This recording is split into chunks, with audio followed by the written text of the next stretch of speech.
இன்னைக்கு நம்ம செஞ்சு காட்ட போகிற ரெசிபி வேர்க்கடலை பச்சடி ஆந்திரா ரெசிபி. ஒரு கைப்பிடி அளவுக்கு கொத்தமல்லி, 3 தக்காளி, 200 கிராம் பச்சை வேர்க்கடலை, காரத்துக்கு பச்சை மிளகாய், கொஞ்சமாக பூண்டுப்பல், லெமன் சைஸ் புளி, 2 ஸ்பூன் ஜீரகம், 2 ஸ்பூன் தனியா விதைகள். இப்போ கடாயில் ஒரு குழிக்கரண்டி எண்ணெய் ஆட் பண்ணிக்கிறோம். எண்ணெய் காஞ்சதும் இதில் வேர்க்கடலையை போட்டு 2 நிமிஷம் நல்லா வதக்கிக்கணும். இதோட ஜீரகம், தனியா விதைகள் இதையும் போட்டு ஒரு 2 நிமிஷம் நம்ம நல்லா வதக்கிக்கிறோம். இப்போ பச்சை மிளகாய் இதில் ஆட் பண்ணிக்கணும்.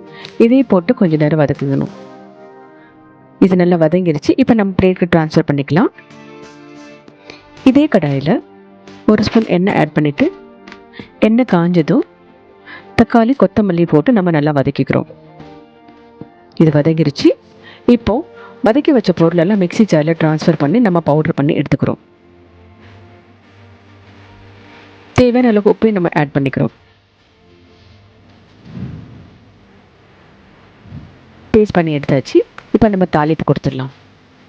1 ஸ்பூன் எண்ணெய் ஆட் பண்ணி எண்ணெய் காஞ்சதும் கடுகு உளுந்து பருப்பு, கருப்பு உளுந்து 1 ஸ்பூன், தட்டி வச்ச பூண்டுப்பல், 1 வரமிளகா நல்லா வதக்கிக்கணும். இது நல்லா பொரிஞ்சதும் வேர்க்கடலை இதில் போட்டு நல்லா மிக்ஸ் பண்ணிடணும். டேஸ்டியான வேர்க்கடலை பச்சடி ரெடிங்க.